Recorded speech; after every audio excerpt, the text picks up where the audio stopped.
Okay, what is going on YouTube? Welcome back to another FPL Family with me, Lee, and this is Sam. And we went on the FPL show last Thursday, Sam.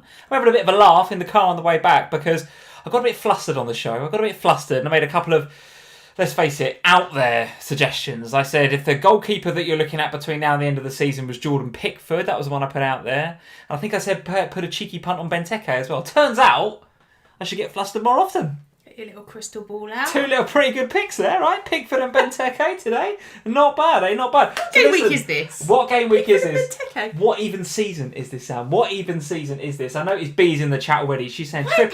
triple game weeks are overrated. I've just looked at this. That can absolutely go. Well, no, I put the Leeds badge on there. We're going to talk about Leeds United tonight.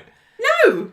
They've got 3 strong fixtures for the run-in, Sam. Just beating a very good Spurs side. They're back on the radar, aren't they? No, it's gone. The title of the live stream. And another, right, he can go as well. Is that Watkins? So, one for the podcast listeners, as usual. Podcast listeners, welcome to the FPL Family live stream audio. Sam's just throwing stickers around. Not only is this kind of stickers on the tactics board there it's a pretty bad, let's face it, it's a pretty bad feature for the podcast listeners anyway, but when you start throwing stickers around, it's even worse. But guys, I forgot welcome. to supervise this. Well, I've just gone ahead and done it, didn't I, tonight? Yeah. Just gone ahead and done it. Bruno's on there with a bit of elite. An elite Bruno. Is he elite today, or was he just... he got a penalty. Got the pen, which, okay, is he elite? I don't know. Here's a team very much elite right now. Chelsea Football Club. We'll talk about them a bit later on. Yeah, and fair enough. A team that are far from elite, but might just be in the conversation for 4th. Liverpool. We'll talk about them as well.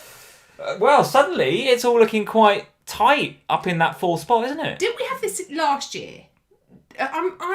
My memory might be mistaken, but didn't we have a situation last year where nobody wanted to finish 4th? And pretty everyone much. Just started throwing it much. away. What is happening? It's happening again. Everyone who is in the hunt, apart from Liverpool, just... Well, listen, we've done our best to throw points away in previous weeks, so the fact we get a win against a team that hasn't won away from home since God was a boy is frankly a miracle. And even then, we made a meal of it, didn't we, at the weekend? We'll talk about that game a bit later on because... For the record, if you ever get an opportunity to watch football with Lee, don't watch just it say with me. no. Don't watch just Liverpool say no. If anyone ever says... if Lee ever comes to you and goes... No, football. Watching football with me is fun. Watching Liverpool with me is stressful for the people that are in the room. Invites you to come and watch Liverpool with him. No. Don't do it. You're busy. Don't do it. You're busy. I was quite... That's what I should have said the day he asked me to marry him. I'm busy. Quite animated, to say the least. Guys, welcome to the live stream. We are, of course, halfway through a jumbo game week. Game week 35. There's a game going on as we speak. So literally... This live stream, anything can still happen in game week 35. So, of course, we're going to have a bit of a checkpoint. We're going to look at how our teams are getting on so far in game week 35. But there is a lot of football to be played. Up until Thursday when the game week finishes. I think it's Thursday, isn't it? With the Manchester United game. And then the next game week 36 starts on Friday. So, you barely have time to take a breath, frankly, sort of Friday during the day, UK time, before we then kick in with another game week deadline at the end of Friday. So listen, it's all go. It's all go. Well, right now it's normal, but who knows what rioting or what the hell might happen, you know. Well, let's hope not. Nothing normal about this season, is there? I thought we were having a normal game week last game week, and it never turned out that normal. That's true. Now we're in the doubles, and we're going to... Triple. You say normal, we've got teams that blank in game week 36, haven't we? Oh, yeah, we do. What are you talking about? It's not normal. Oh, I forgot about the blanks. Thing as a normal game week, Sam. We've got 4 or 5 teams, 4 teams, I think, that don't play. You're right. So, listen, it's far from normal. In my head, it was 37. It's not. No. It's blank 36 first. We've got blank 36 coming up that starts next Friday. Then it's 37, which Tuesday. Which at the moment is normal. No, they have to stay normal. 37 and 38 have to be normal because fans in stands. Fans in stands, which I, for one, am very much looking forward seats, to. Very much looking forward to that. So we will have a bit of a checkpoint how we're getting on in game week 35, treble game week 35. Manchester United played one of their 3 games. More on those guys later on. I want to hear your scores in the live chat as well, guys, because I've seen really, really good scores. I've seen some not so good scores. It's another game week which is splitting the community, frankly. And I don't know which side of it I'm on at the moment. I think just on the positive side, but we'll talk about our teams towards the end of the show. Let's get into the chat and say hello to a few people, Sam. First one on the list here is Mr. John Tyner. What are you doing? Putting the sticker back up. I'm getting Leeds back. Put Leeds back. They are worthy of conversation. I know you don't want to talk about them. I don't like them. But they are worthy of conversation. And I, for one, I can't believe that I got rid of Stuart Dallas on my wildcard. What an absolute legend. Tyler Scott. The worst thing is that you got rid of him on your wildcard. He then got that brace. I know. And then I immediately did it as well. I know. What are we all thinking? Any other FPL season, and you have a 4.5, as he was at the beginning, a 4.5 out of position defender in an attacking Leeds side, he's a season keeper. You do not get rid of him. That's one of my lessons learned from this season. No, and the thing What's the phrase? This is a typical Sam phrase. I think I've got this one. Is it "Don't look a gift horse in the mouth"? Have I got that right? Done, yeah. Yes. Go on, Lee, in his phrases. Go on. That's Stuart Dallas right there. Gift horse. Don't look him in the mouth. He was on my radar for game week 36, but, clearly just shouldn't have got rid of him full stop. Should not have got rid of him. Doing sensationally well. So B is in. How are you doing, B? Very nice to see you. She says, I'm totally wildcarding, Sam. I need to schedule a Zoom. So there we go. B is one of our $10 tier patrons to Zoo. So B, thank you very much for your support. And it sounds like she needs a Zoom with you, because it sounds like the wildcard is soon to be active. So look forward to hearing all about that one. Jamie Taylor is in. Very nice to see you, Jamie. How are we doing? Helen Franks is here. Only 53 for me. Yeah, that's not bad, Helen. That's okay. 53 is not bad. Can we even say only at the moment, given so how many games have we still got to come? So much football to play. Anything can still happen. No doubt about it. Michael Lund is in. How are we doing, Michael? Nice to see you. James Leosi is in. 77 with plenty to go. Ooh, nice one, James. Broke the top 50k this morning, which is some territory that you're trying to break into, which I think the Saka assist might just have peaked you in there, is it? No, not quite yet, but okay, it's annoying because, we'll talk about my team later, but anyone tell me where Joel Veltman is? Where is he? We'll talk about the bench boost a bit later on, because you played Veltman. You played the bench boost chip this week, and even if he had played, I'm not convinced that Ollie Watkins and Joel Veltman were sort of ruining your bench boost, but we'll talk about them later on. Emily Rotherham is in. How are we doing, Emily? Nice to see you. Liam Healy is in. Liam, very nice to speak to you on our Manager of the Month video, which is that live on the channel now, or did we put the FPL Women's one out? No, you put out Liam's We put Liam's video out, didn't we? Yeah, so Liam's video, guys, if you've not seen Liam Healy's Manager of the Month video, go check out on the channel after the live stream. Joe Findlay Batter is in and moderating. How are we doing, Joe? Very nice to see you. Droodle is here. Hey, Droodle. Finn McCann just says, Lee, you're awesome. Thanks, Finn. Appreciate it. I'm not, but appreciate it. What? Very much Team Lee over here. That was some favouritism. Very much Team Lee, Finn. Thank you very much. I'm happy about that. Who else we've got? Mark Dorney, long-term FPL family supporter. Hey, Mark, how are we doing? Nice to see you. Angus Chow, Domsters FPL, and a whole host of you guys in. So thank you very much for joining us. There's the Twitter on the left-hand side. And, Sam, we need to get on with these games. Let's go to... as usual, I've got to sort my windows out and I've not got them in the right order. Here's the window. Without the West Ham and Everton score or the Arsenal or West Brom score, that gives you a feel for when I set this up, which was some time ago. Let's go to it. Arsenal conceded. See that?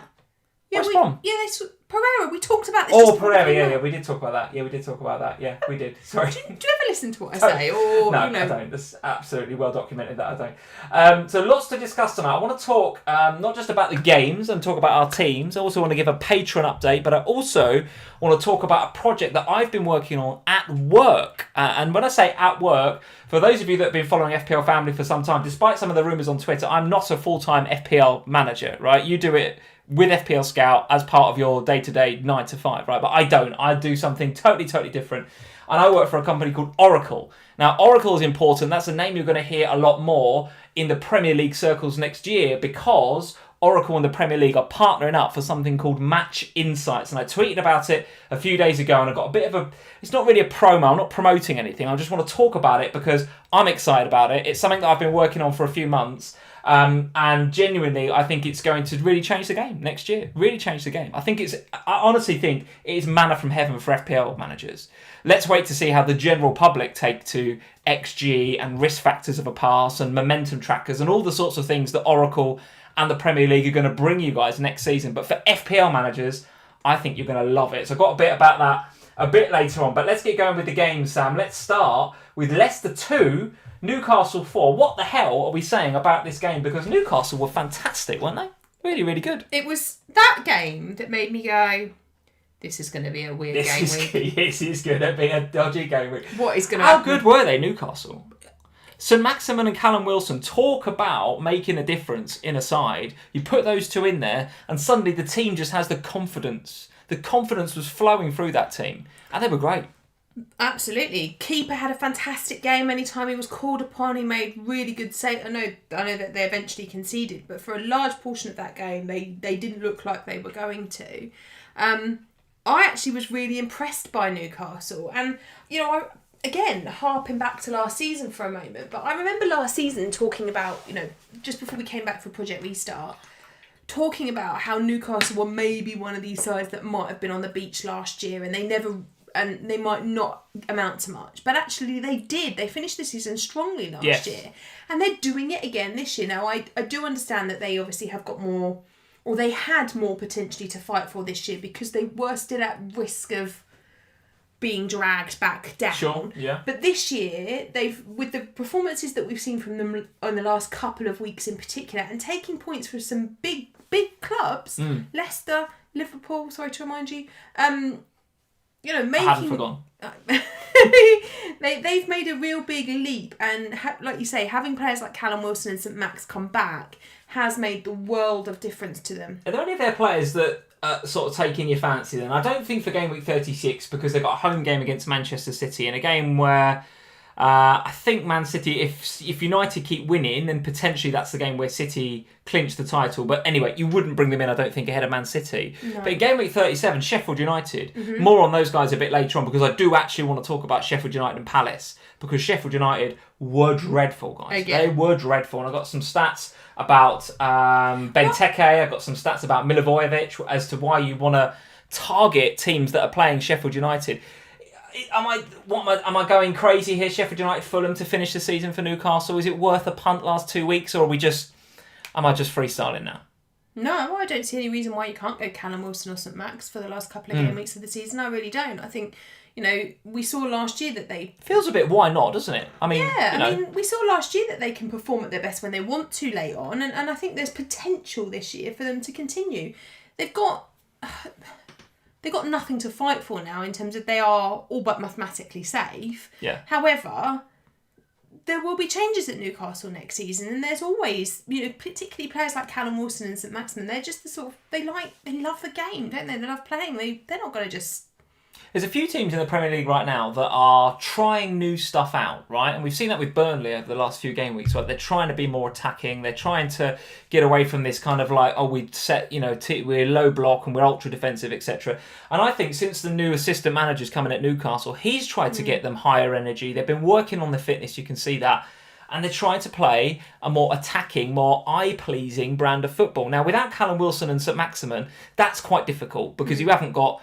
eye-pleasing footballers, frankly. But those two are really nice, good, free-flowing, dynamic footballers, and I think they make a big difference to Newcastle. So I would not want to put anybody off having a punt on Newcastle, home to Sheffield United, away at Fulham, when they'll be playing in a relaxed way, because as you rightly say, they're probably safe now. Well, they are pretty much safe. Leicester City, on the other hand, though, what are we saying about these guys? Because they have a game against Manchester United that completes their double, which we're currently in. Then, of course, they blanked. So I want to talk to you about Iheanacho and Castan in a second. And then after that, they go into two difficult fixtures, Chelsea away and then Spurs. So, listen, as a Liverpool fan, I'm hoping those are really difficult games for them. But as a fairly neutral, I guess... Are we seeing the same Leicester City collapse as last season, or will they pick up enough points to get what they need? Is that a sly dig? What? As a Liverpool fan, we might still make Europe, but you're out of it now. No, listen, right.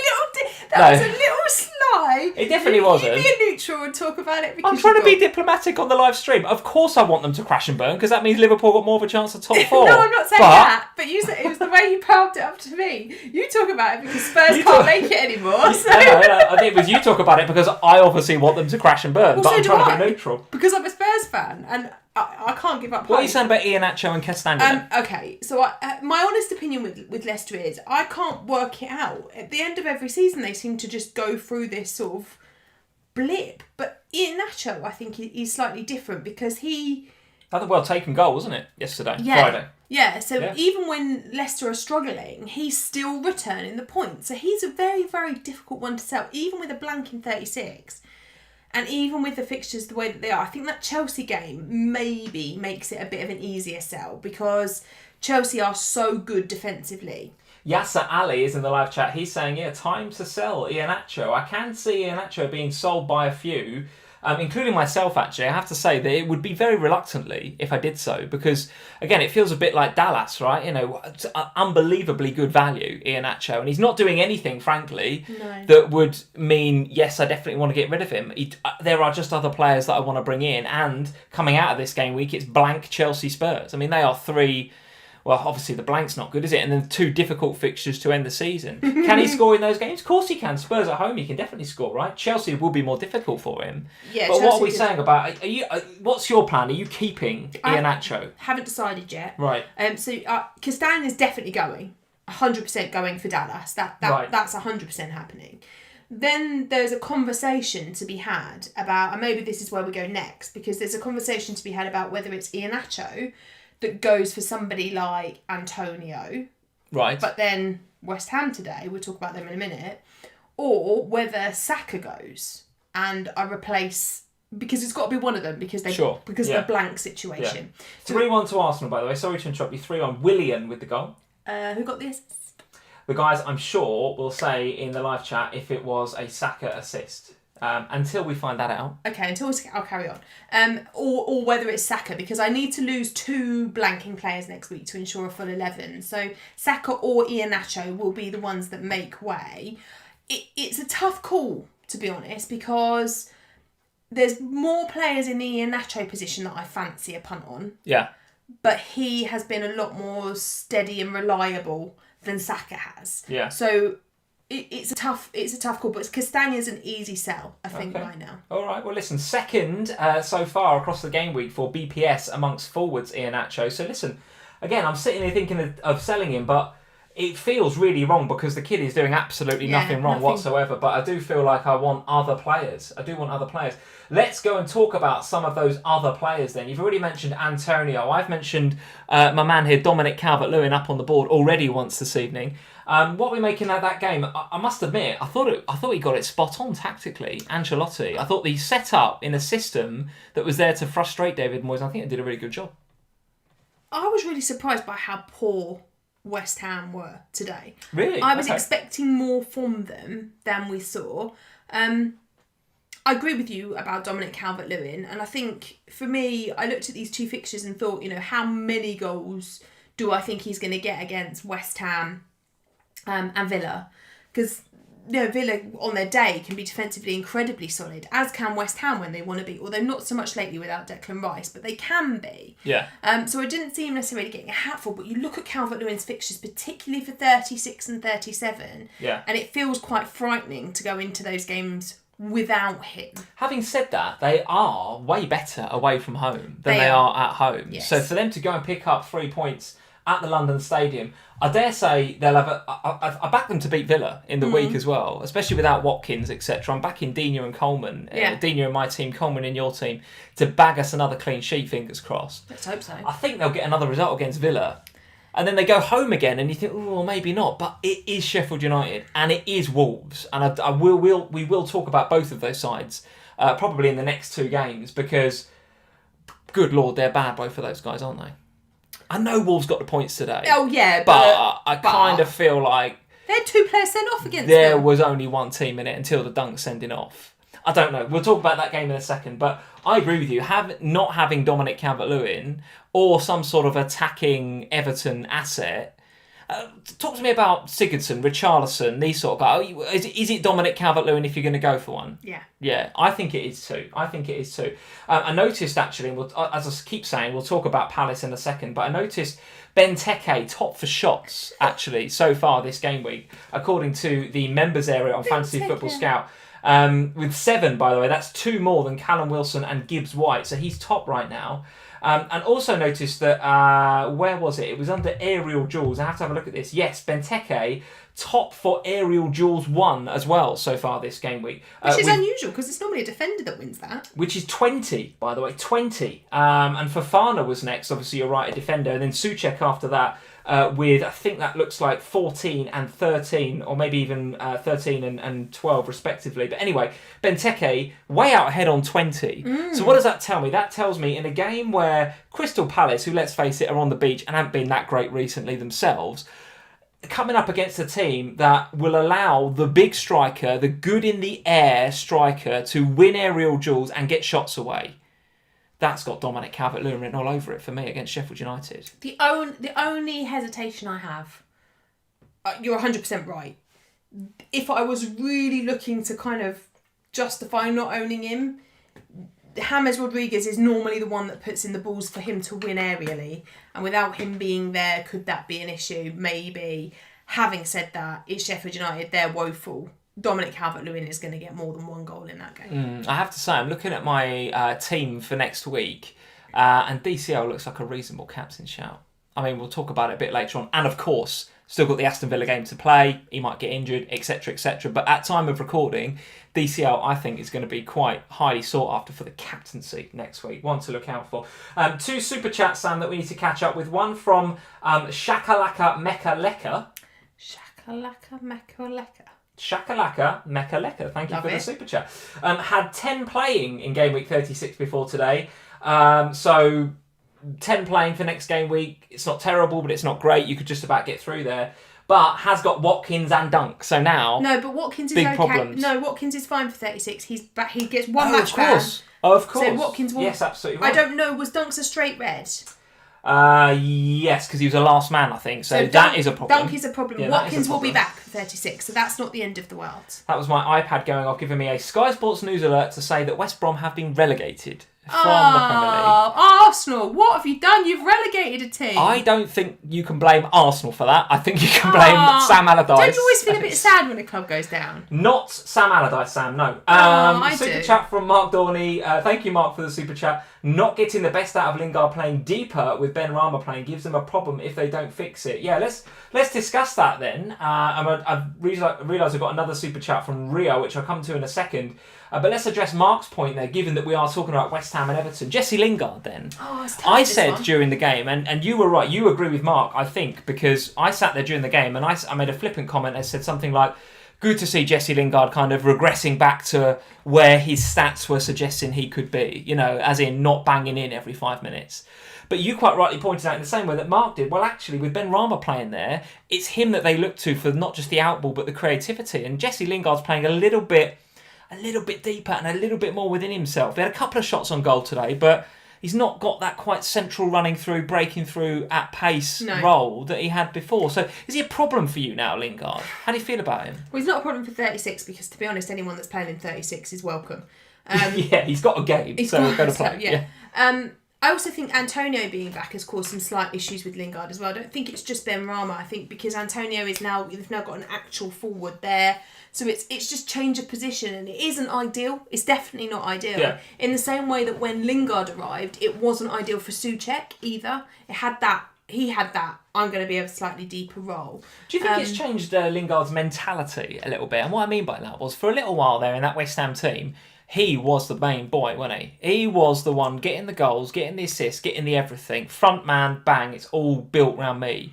All of a sudden, Ben Rama's come into the team, different dynamic. All of a sudden, Antonio's come back, as you rightly say. Does he feel maybe there's a bit less pressure on him to be the guy that goes and wins the game? And maybe he's the sort of player that thrives on that sort of pressure. I don't know, maybe I'm thinking a bit too deeply into it, I don't know. Maybe. I mean, I certainly think he was enjoying being the main guy. I think that, having spent that long at Manchester United being, in fact, the total opposite of that, and literally just being left basically unnoticed in a corner. Yeah. You sit over there and don't say anything. I genuinely think what we've seen from Lingard in the second half of this season is, honestly, I think you could do a psychological study on it. I think, honestly, the way that he's come into that side and been amazing. He's amazing, wasn't he, for a little while? And now, a couple of players come back and he sort of changed his position a little bit. He sort of regressed a little bit. genuinely, I think he's a player that plays on emotion. He plays on emotion, and he plays completely on I'm the man or I'm not. Yeah, maybe. And when he's in that confident mood and he's dancing, he's doing his little flukes and stuff, then yeah, listen, he'll bang him in for fun. But when he's not, he's really not. I don't know. Like you say, frankly, he's got a game in 36. I ain't selling him. No, but at the same time, if I had a choice, I possibly would. I don't know. I think I saw enough from him today that would make me give him another week. Yeah, I think there's a number of players out there this week that didn't score FPL points, but that showed enough that would suggest that there's still FPL points in them for the rest of the season. And Lingard is one I would put in that category as well. All right. If he doesn't do anything in 36... then I think that's time to move him on pre the end of the season. Okay. All right, let's go back to the super chat that I missed from Ria Tolstoy. That's a new name to these live streams. Ria, very nice to see you. Thank you for the super chat. Hey guys, Ria says, enjoyed seeing the Leeds boys. Oh, I'm sorry, Sam. Enjoyed seeing the Leeds boys back, both Rafinha, Rodrigo, and Bamford. Sorry, Sam, captain DCL2. So a happy girly. So Ria's having a really nice game week. Let's go to that game then. I know you don't want to talk about it, but it is one that we do need to talk about, particularly Ria's Leeds. We do need to talk about them because their fixtures for the remainder of the season from game week 36 onward read like this. Burnley away, Southampton away, West Brom, who have just been relegated by Arsenal, at home. So Leeds, if you sort the Fantasy Football Scout fixture difficulty rating on the FF Scout homepage, if you remember you can do this, and you sort it by difficulty, Liverpool at the top, more on those guys later on, Leeds second with those fixtures that I've just mentioned. I don't have any Leeds in my team right now, but I'm going to change that for next week. How you feeling about them? Dallas, yes. 100% Dallas comes back in. And that was always the intention. 36, Dallas back. Right. Nothing I've seen has made me change my mind on that. In fact, if anything, it's made me more inclined to do that. Yeah. For Castan, I guess, in your case. For Castan, yeah. Okay. Yeah, that absolutely. seems like a sensible move, yeah. Wise, particularly with the way that Leicester end the season. I don't necessarily see clean sheets in there for him, but there absolutely is clean sheets for Dallas potentially. And we've obviously seen his attacking returns. I mean, he was unlucky not to get another brace later on. He could have had more. Yes, he could have had more for sure. So yeah, he's a no-brainer. Bamford, though, on the other hand, I've got to admit, I still wasn't that impressed by Bamford. Yeah. I thought he had an okay game. I thought Dallas had a great game. I thought there were other players in the Leeds team that played really well. Bamford, I thought, was okay. The BPS system disagrees with you, Sam. He was top for Leeds players, 34 BPS in that game. Don't know, so FPL disagrees with you. I just thought that I've seen him earlier on in the season. Bamford was phenomenally good. Yeah. Really good. This time round, I thought he was okay, but I thought there were other Leicester players that really stood out above him. Leeds players. Sorry, Leeds players. I don't necessarily think he had a bad game. I'm not saying that. There were others that impressed me more than him. Who's your eye on then? So Dallas for Castan, that seems like a very sensible transfer to me. Rafinha definitely is back on my radar. Yeah, I must admit he's on mine as well. He's one that's on my radar now. I was waiting for him to come back. Come back and look pretty sharp, didn't he? Exactly, because you never know when players come back from injury when it's been a relatively longish injury. You never really know how quickly they're going to come and how they're going to settle. He came and looked good again. I thought he had a good start. Well, a good start to his comeback, if you like. And as you say, with the fixtures the way that they are for Leeds, he's another one that potentially could. And so this is where my kind of dilemma is: how many Leeds do you go? Do I? Because Rafinha and Saka could do a nice little swap about, and that might be a quite nice way into 36, 37, 38 for me. But I don't know. If I was looking to replace Iheanacho with a forward, it wouldn't be Bamford. Weirdly, I'll tell you why else Leeds are on my radar. Not just because I thought they played well against Spurs, and as B is saying in the live chat, Harrison had a great game. He did. He played very well, Harrison.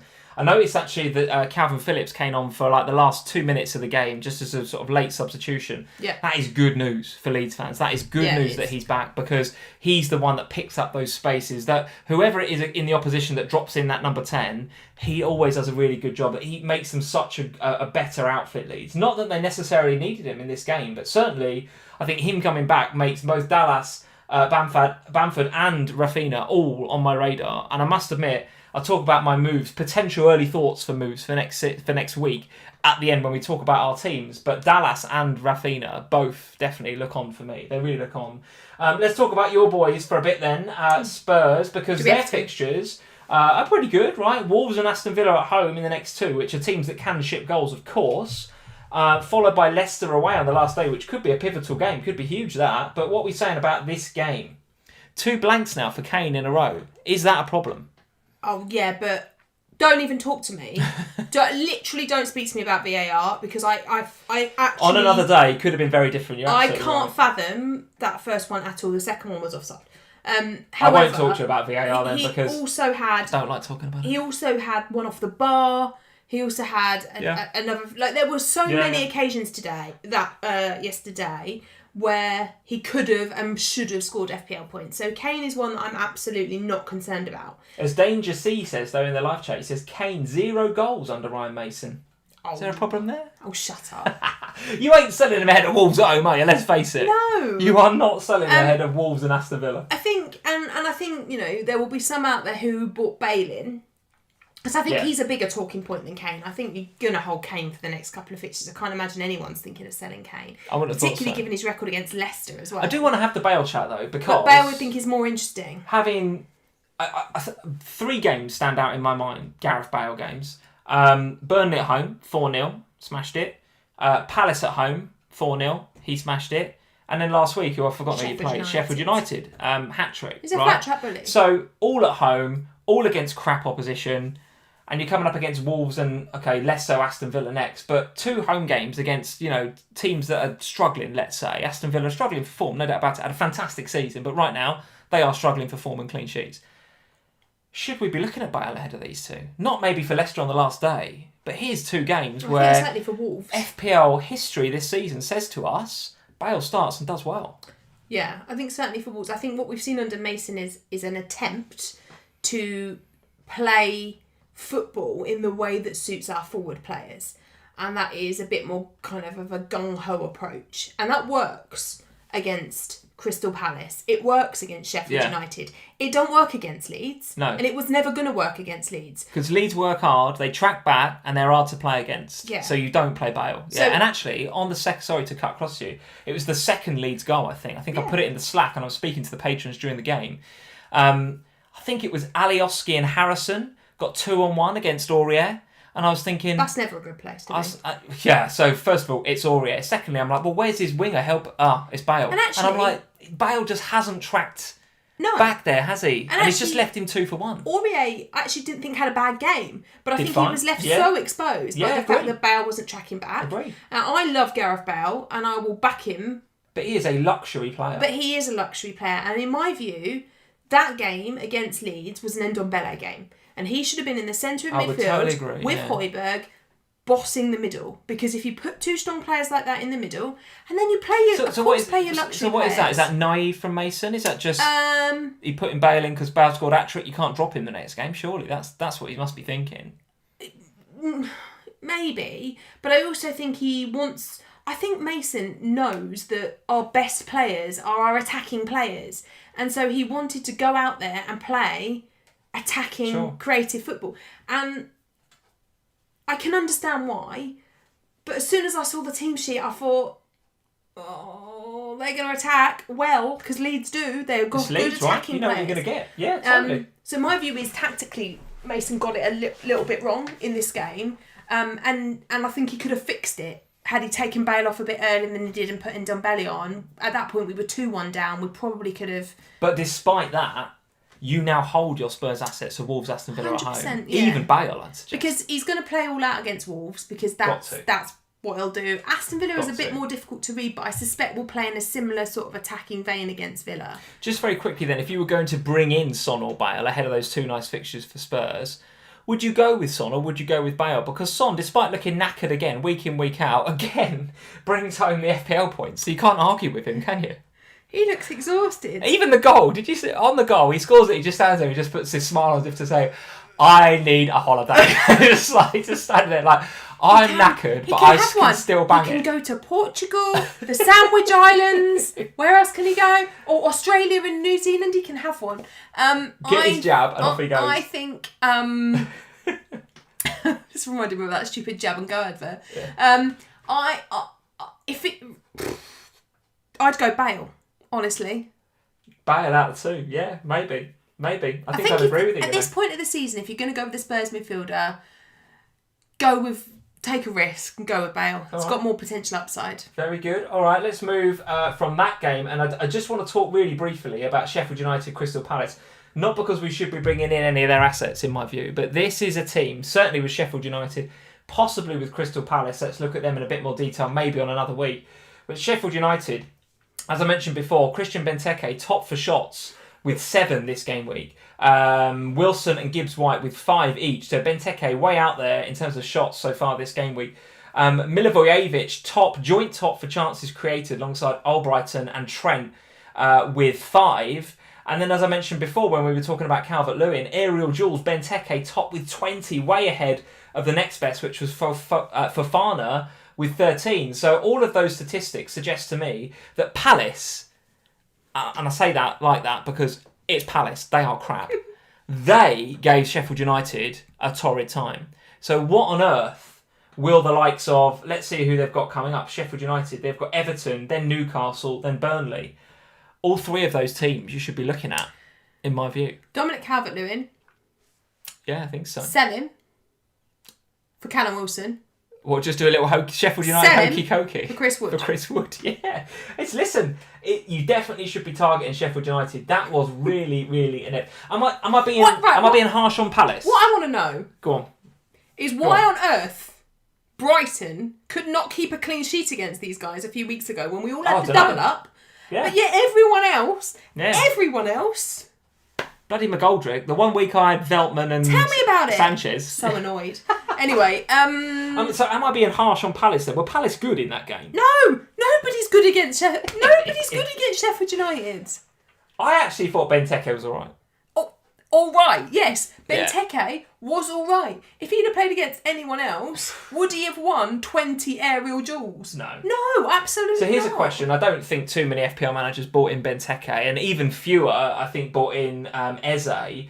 But there was a little bit of a bandwagon for Zaha. Yeah. Now, what are we saying going into 36? Again, they have the fixture. It's Aston Villa at home. So if you bought Zaha, you're probably unlikely to sell him because he's got the fixture. But then it's Arsenal and then Liverpool. So Zaha buyers stuck a bit now. No, I had a Zoom call with Gaz, one of our patrons. I can't remember what day it was, Gaz, but I think it was Friday morning. And he was saying, he's an Arsenal fan, Yeah. Zaha has a ridiculously good record against Arsenal. So actually, don't think there's any reason why you wouldn't play him against Arsenal. Would you want to play him against Aston Villa? Well, he plays against a club. So yes, you would. All right. So I actually don't think it's necessarily an issue if you own a Crystal Palace player going into the next couple of weeks. All right, James already saying I'd have Benteke over Zaha. Oh, it's that type of season, folks. It's that type of season. Let's talk about Man City 1, Chelsea 2 then. A kind of dress rehearsal, if you like, for all of the cup finals that these two teams have got to play. Really enjoyed this game. What a game. Really, really good game. The two best sides in the country right now. A quick word for Sergio Aguero. What's he doing there? Making a mug of himself. I don't get, as you guys will know, that are regular FPL family viewers, I don't get ever any luck in FPL. I'm so not jammy, I don't get any jam ever. Oh, shut up. Ever. But shut up. I did have the Mendy penalty save this week. Absolutely. Need to... to the point where he turned to me when he saved it and he went, does that even count as a save? Does that even count as a save? So Mendy went down on one knee, got up and caught it in one hand. It was that bad a penalty. Pep's absolutely fuming. And if he scores that, I think it was just before half-time, wasn't it? So it could have been a very, very different game. But fair play. It was the still of Aguero's face. Did you see the still? Oh, I don't know what he's doing. There's an image of Mendy catching it, and you just see Aguero looking like absolute, like, oh my God, what have I done? There is absolutely no doubt that 11-pointer from Mendy is the jammiest of 11 pointers. Is that what it was, 11 points? It is because, of course, you save a penalty, you get bonus, don't you? Yeah. As a keeper. If your keeper saves a penalty, it's almost 8 points straight off the bat, 5 plus 3. And it was the jammiest 11-pointer. But listen, I will absolutely take it. What else are we saying about Chelsea? So Chelsea now coming into the blank. Then Leicester at home and Villa. So difficult to sit here and say certainly not buying ahead of a blank, are you? But they are in incredible form. So would you... They got after the blank? Leicester? It's Leicester and then Villa. Well, they got to play Leicester twice. The cup final and then again. I think so, yeah. Yeah, I think so. Blimey. So what are we saying about Chelsea? Are they a hold through the blank or are they a sell? What are you going to do? I know you don't have any Chelsea, right? I don't have any Chelsea. But but because I was preparing for the blank, and I looked at the double fixture and thought, oh, yeah, that's not nice. I'll stay out of it. So let me answer my own question then, because you haven't got any Chelsea. So I've got Mendy, Reece James, and Mason Mount. Why have you got so many? Because they're really good. And on another day, Reece James could have had an assist in this game, right? And now they've got to play Arsenal at home, and I'm hoping he gets the start. Well, Mount obviously didn't feature in this game, which was a bit of a risk going into, because he did hobble off, didn't he, during the Real Madrid game. So given how important Mount is to that side, I was not surprised to see him not starting this game. I do hope that he starts against Arsenal, because otherwise I've got Lingard coming on for a one-pointer. So I do want Mason Mount starting against Arsenal. Whether he does or he doesn't, probably going to sell him next week. I'm probably going to sell him. I'm probably going to sell Reece James as well. I'll keep the goalie, because the goalie I can make the switch. I can just play Sanchez next week without too much drama. But I'm probably going to sell Reece James, and I'm probably going to sell Mason Mount. And the reason I'm going to do that is because I want to keep my Manchester United players. I've basically got two options, right? I'm going to sell Iheanacho, and we'll talk about this a bit later on. And then I've got, right, so do I sell my 2 United or do I sell my 2 Chelsea? So you're going to sell 3? I'm going to take a hit next week, talk about that a bit later on. So if I look at it, I've got Chelsea, Leicester and Aston Villa, or I've got Manchester United, who have got Fulham and Wolves. I would rather keep Bruno and Shaw than I would Mount and Reece James. I would too. Also, Chelsea got a lot going on. They got a lot going on in terms of the Champions League final. United have as well, no doubt about it, but there is far less rotation in Ollie's team than there is in Tuchel's team. Anyway, more on transfers later on, but Chelsea, let's just say they are very, very good, and you're not going to be buying them ahead of 36 because of the blank, but I like them, and I think they're going to be... I've watched in ages. They are going to be a force to be reckoned with next season, Chelsea. I was really impressed by They are going to be a force. If you wanted me to have a cheeky tenner on a Chelsea Premier League winning side next year, I'd have it. Well, write it on your card, because then it won't happen in your predictions. When we do predictions, I will be writing Chelsea. Right. Chelsea, honestly, they are a very, very good side. Speaking of very good sides, Manchester City, again, not looking to buy, I don't think, though. They've got Newcastle away coming up, then it's Brighton away and Everton away. They're going to win, right? They're going to win the league at some stage, right? If Man United can even if they can win these 3 games, it's just a matter of time before City take the title. They've got other things to think about, quite frankly. Will you be investing in Man City, yes or no? And is it worth talking about? No. It's not for me. No, not for me either. Plus, you've got the rotation that goes around it. So I think we'll move swiftly on from Manchester City. Let's talk about a team that we do want to invest in, I think, which is Liverpool 2, Southampton 0. Before I give my view on it, what do you think? What do you think of the game? I never want to watch Liverpool with Lee ever again. I was emotional, to be fair. I don't know. I find Liverpool a bit frustrating to watch at the moment. Not because you do, okay? Not because I think, just because they could be so much better than they are. And there's moments out there where you think they're gonna, and then they frustrate again. There were so many of those where Salah got away, and I thought, right, here we go, and then nothing came of it. Yeah. And I'm like... There's a couple of moments where we were like 3-on-2, and it was the front 3 against and the back 2. last season, you just smashed it in. Last season, that's a goal. Yeah. Forget about it, it's a goal. And it's really annoying. Yeah. But for me, Salah is an easy keep till the end of the season. Easy hold, easy captain a lot of the time. The fixtures are really nice. It's really easy to just go, there's the arm, maybe not next week, but afterwards, here's the armband. Oh no, next week included, because you play Manchester United as part of this game. Yes, absolutely, yeah. Then it's West Brom, Burnley and Crystal Palace. So actually, the reason you'd want to invest is the fixtures are fantastic. It's because you can keep it, yeah. For some reason I had it in my head that you got to play Manchester United, but you have, but that's this week. Trent Alexander-Arnold, Sam, top for chances created, joint top with Albrighton and Milivojevic. Also top for crosses this week with 11. So Trent getting in amongst the BPS and I think picking up a cheeky bonus point, didn't he? He did, he got 7.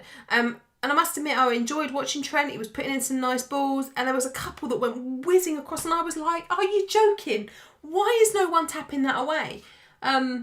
Salah and Trent for me are easy holds. Jota is a more interesting conversation, I think. Yeah. How many weeks do we go with Jota saying he's unlucky, he's getting in the right places, he's having efforts on goal? Because he is. I mean, again, we watched the game at the weekend. He's doing the right things, I think, and he's getting efforts away on goal. He's just being less clinical than he was a few weeks ago. He's still not mega expensive, is he, at around the 7 million mark? So I think with those fixtures, you probably hold, don't you? What are you going to do with him?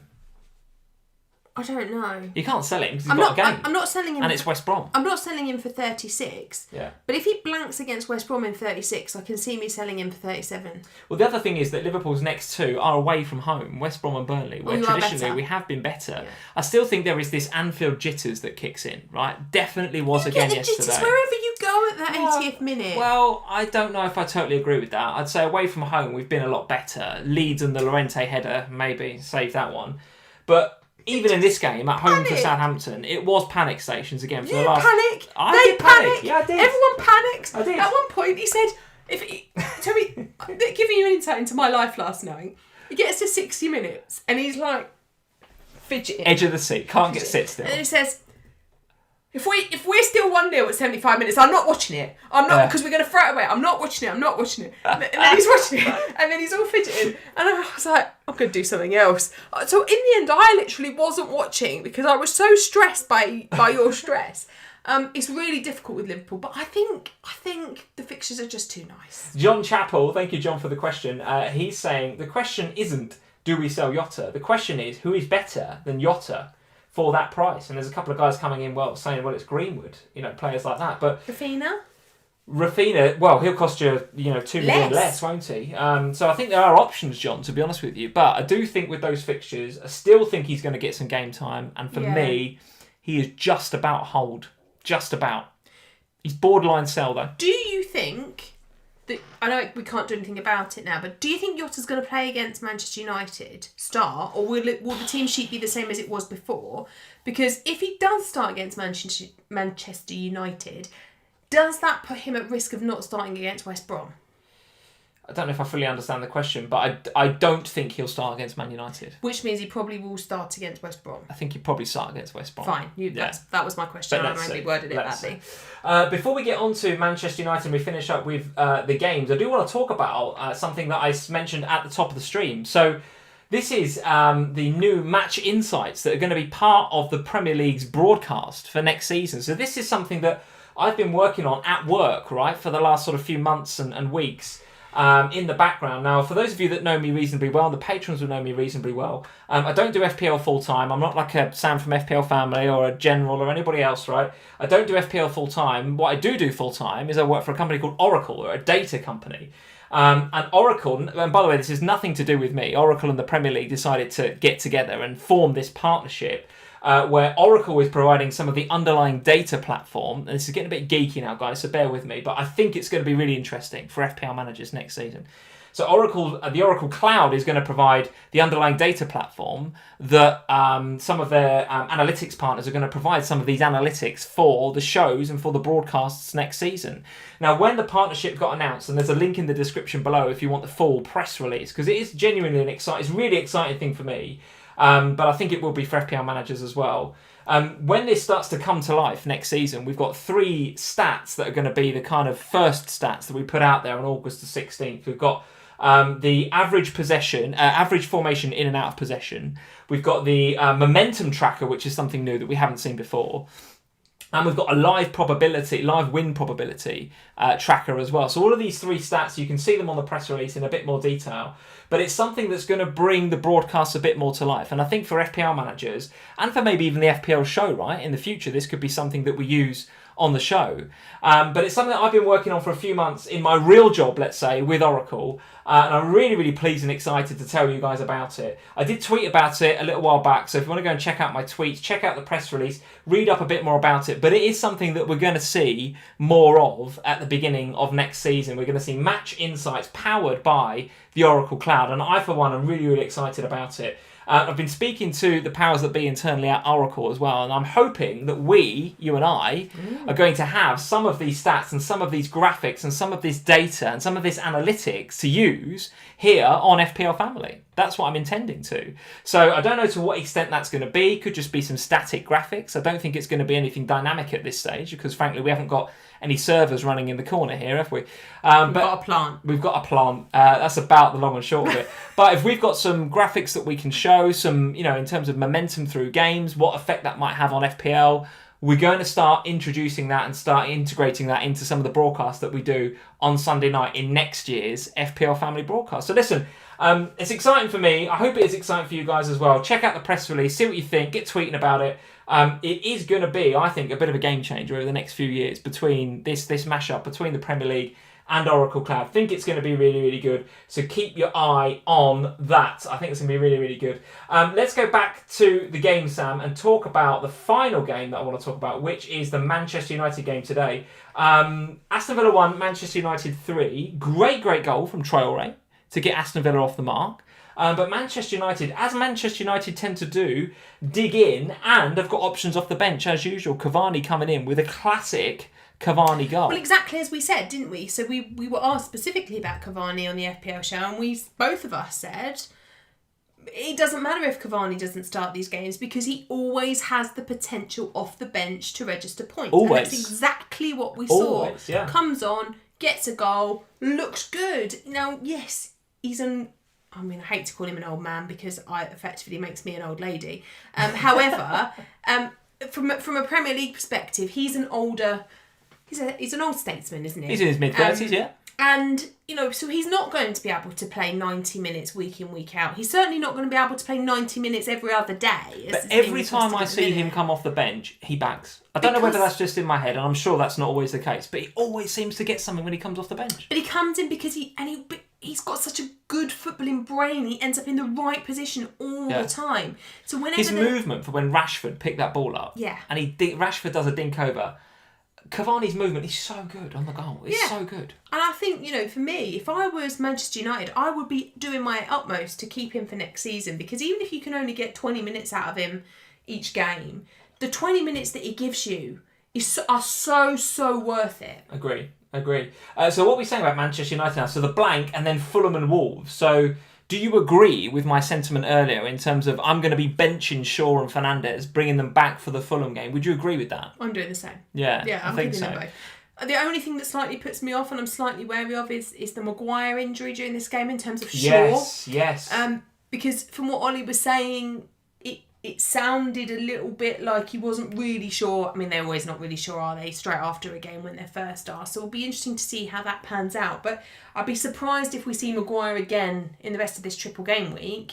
And then, of course, depending upon how long that recovery process takes, they're going to want him back for the Europa League final. So if that means he doesn't play in the Premier League, my guess would be that he would rather sit him out, rest him up for that, than he would risk him in the Premier League. I can see it. Yes, I can see it. And that does worry me a little bit with Shaw, because obviously not having Maguire there defensively, that's going to weaken them. True enough. Yeah, true enough. And Joe Finley-Badder is in, and he says Maguire's seen in a protective boot. Yeah, it's not great. Yeah, keep an eye on that. And I did see Ole Gunnar Solskjaer after the match talk about giving us the community, because FPL's on his mind so much, the Man United fans, let's say, an update on Maguire on Tuesday before the next game. Okay. So I think he was hopeful that he'd be back for Liverpool.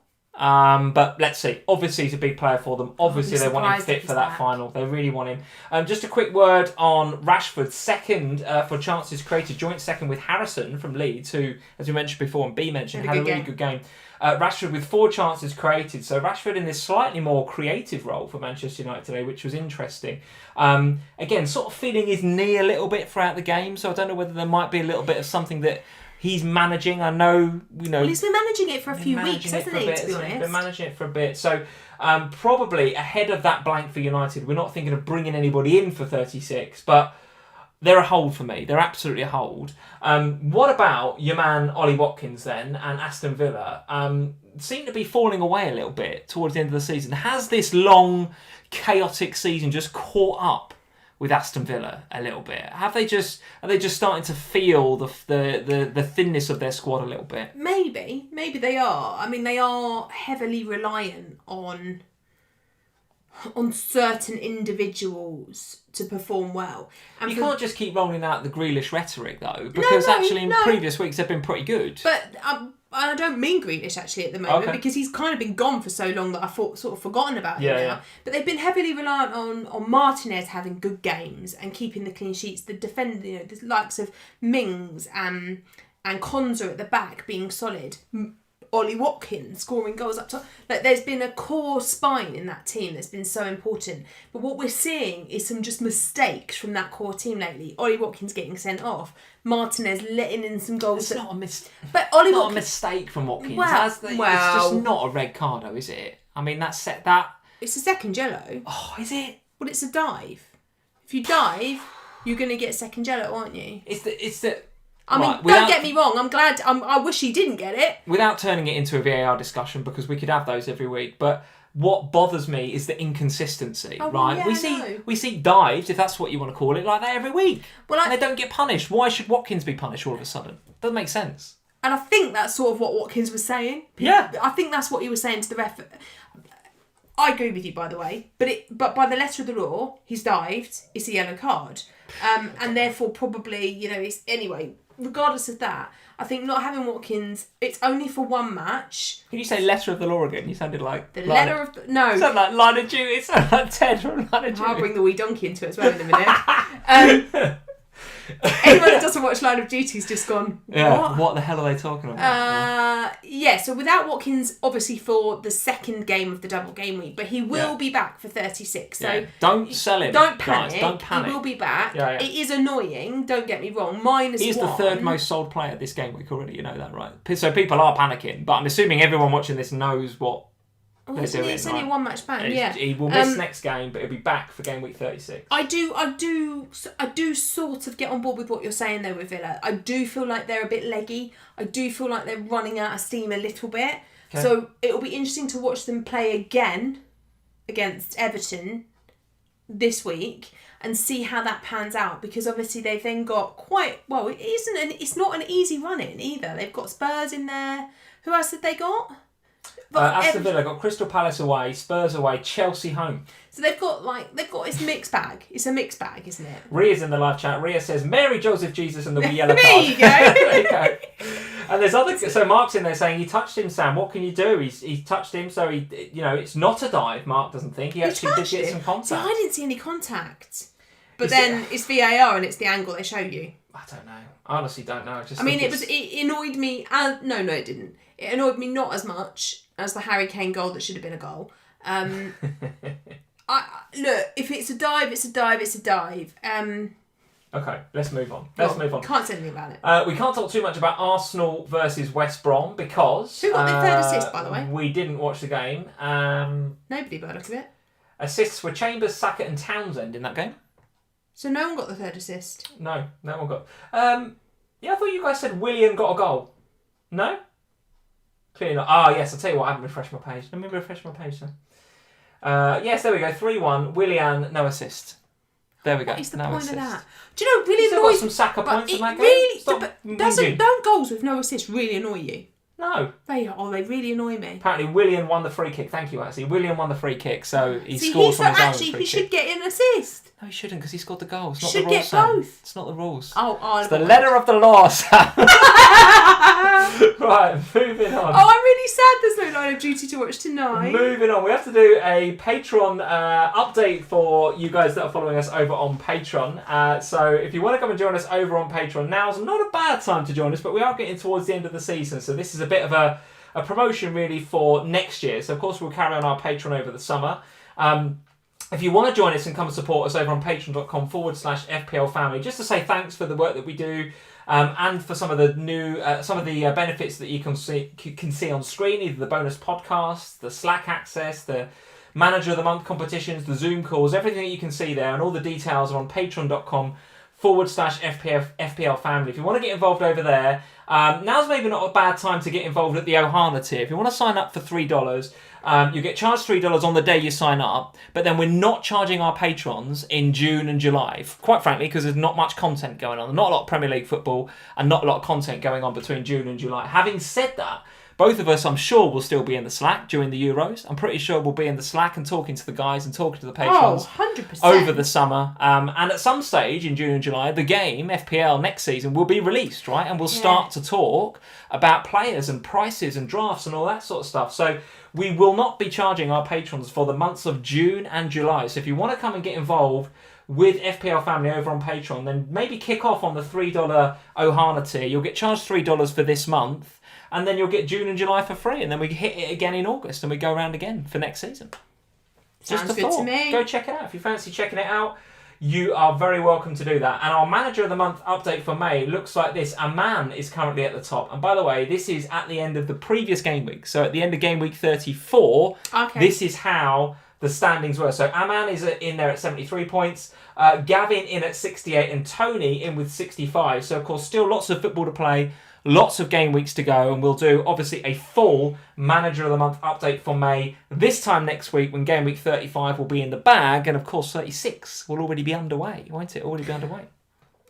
Yeah, and we'll be pretty much heading full steam ahead into 37, which starts on Tuesday. Yeah, it's going to be a busy live stream next week, isn't it? Because it's going to be catching up from 1.5 game weeks and looking ahead to 37. I was just trying to think if I could think of the fun never stops. I was just, in my head, I was thinking, can I get a Line of Duty quote in there somewhere? What is this? Everything's got a Line of Duty quote. Yeah, I was just thinking, is there one I can think of? But the only one I could think about is the only thing I'm interested in is Ben Copper's. But then I was like, that won't work because that's not right, is it? It doesn't fit. Right, Sam. Well, let's see the FPL evidence. points. Let's see the evidence so far of some FPL points this game week. Talk us through your team. This was taken at half-time during the Arsenal game, so I'd imagine That's not Saka... my team.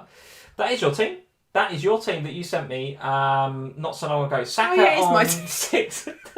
See it. Tis your team, Sam. Don't know if you notice your own. I actually can't see. Yeah, so Saka lost the point. Looks like. Oh, so he finished on 5, did he? He finished on 5. Okay, fair enough. So you'd have finished. Well, say finished. You'd currently be on 61 points. With an overall rank of how much? Where are you at right now? 58. 58. So that's okay. That's a green arrow. Like a grey arrow, isn't it? It's like a grey dot. Hardly moved, right? It's a slight green, about slight, like 300 tiny or 400 places or something. So, you know, it's right, okay, fine.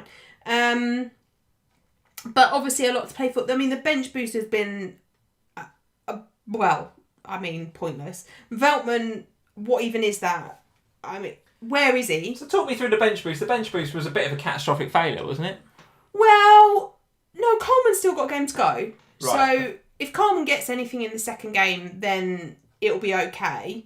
It is what... Didn't you just... I said to you months ago on one of these live streams, I said, when I play my bench boost, it will be a disaster. Because I had so many points on the bench this season, it was inevitable that I would pick the one week that it wasn't. Veltman's annoying, but equally... Because actually, I think if Veltman was there and Dunk doesn't get sent off, that's 6 and 6 in that game. If Dunk's not sent off... Maybe, yeah. Just... stupid Lewis Dunk behaviour. And John Tyner, thank you for the question, John Tyner. He says, Sam, why did Dunk lose a point for Wolves' second goal when he wasn't on the pitch? I'm afraid, even if you get sent off, John, you still suffer the consequences of what goes on in the game. The red card doesn't mean you're off, and actually, you know, because from that perspective, you could go off on the 70th minute and still bag a 4-pointer, couldn't you? Because you'd be on 6 minus 2 for the red card, and you bag 4 points. No, it doesn't work like that. You lose all the points. Yeah. So Veltman's annoying. Lingard, is what it is. Coleman, so I played my bench boost how I genuinely would have played it. Sure.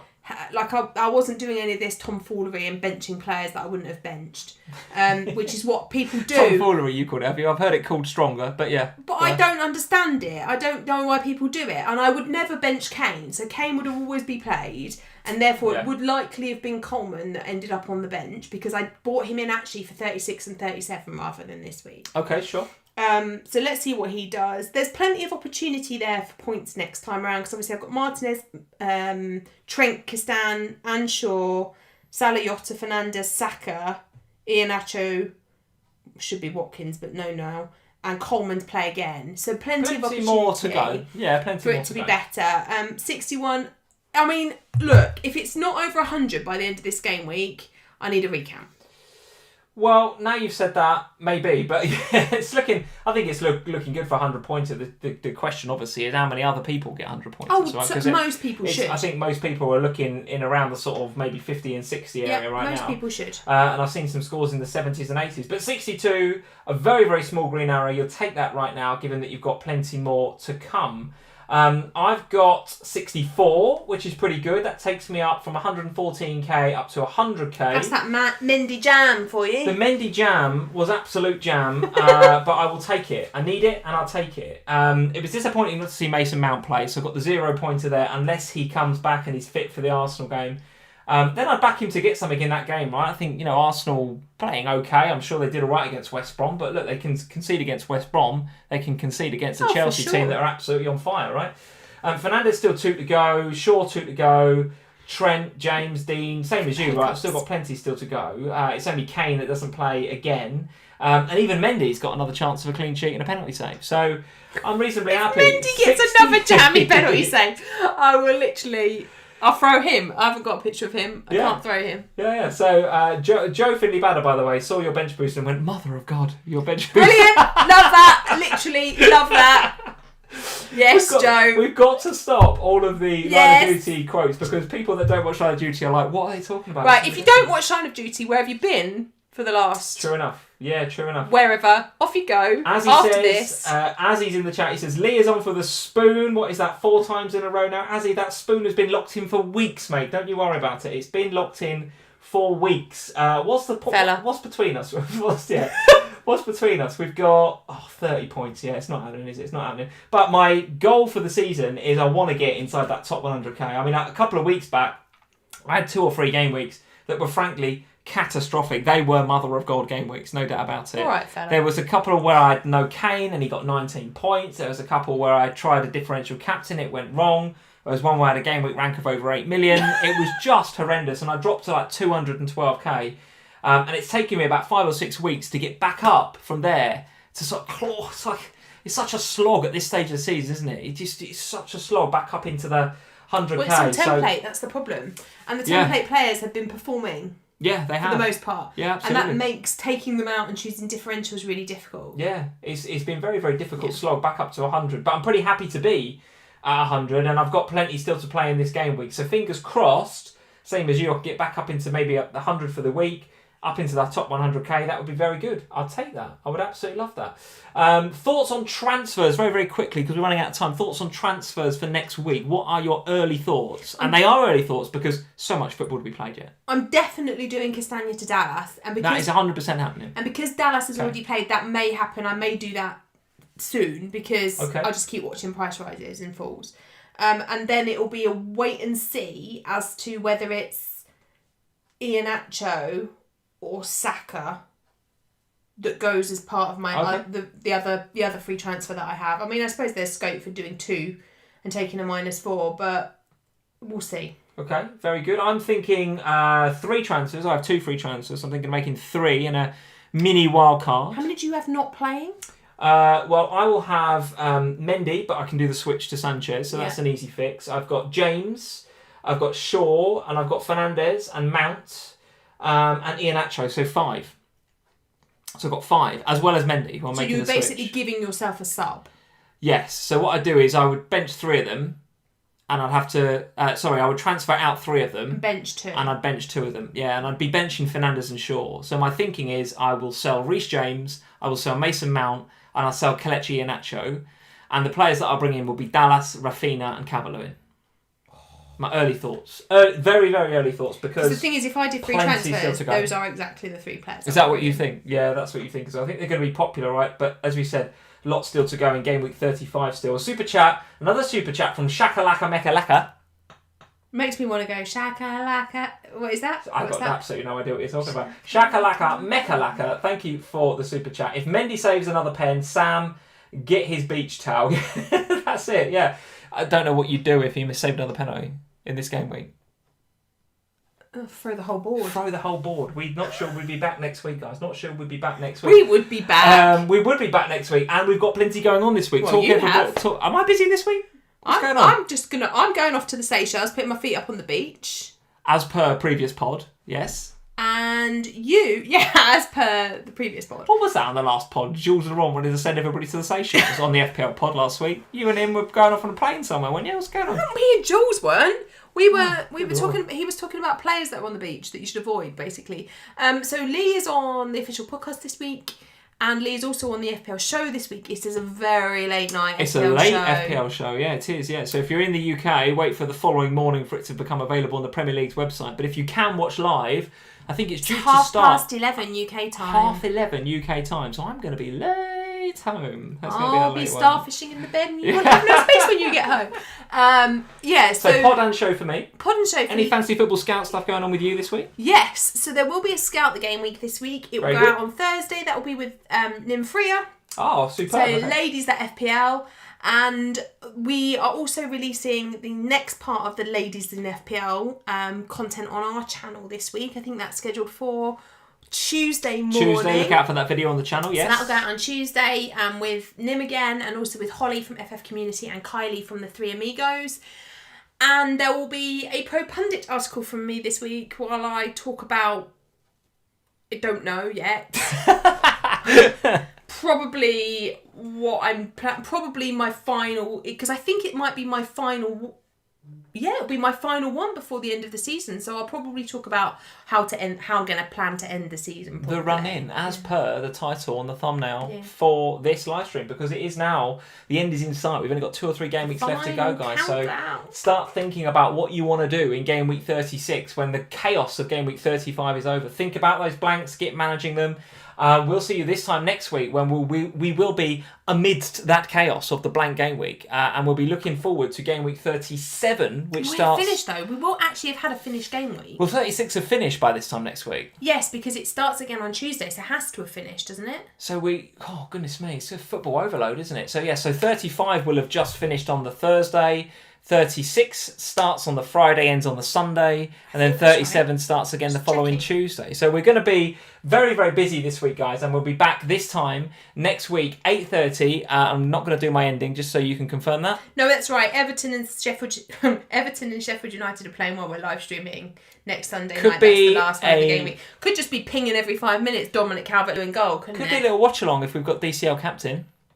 Could be a watch along. We could do a watch along because it's 7 o'clock, I think. We could do that. Watch this space, guys. Until then, leave us a like before you go. How many people have we got in, Sam? We've got to think about the numbers. We're on 365 viewing, so if every single one of you could leave us a like before you go, that would be much appreciated. And if you're new to FPL Family, hit that subscribe button and the little notify bell, and we'll see you for more FPL chaos when we'll have to start reviewing 2 game weeks and looking forward to another one this time next week. See you guys. Bye, guys.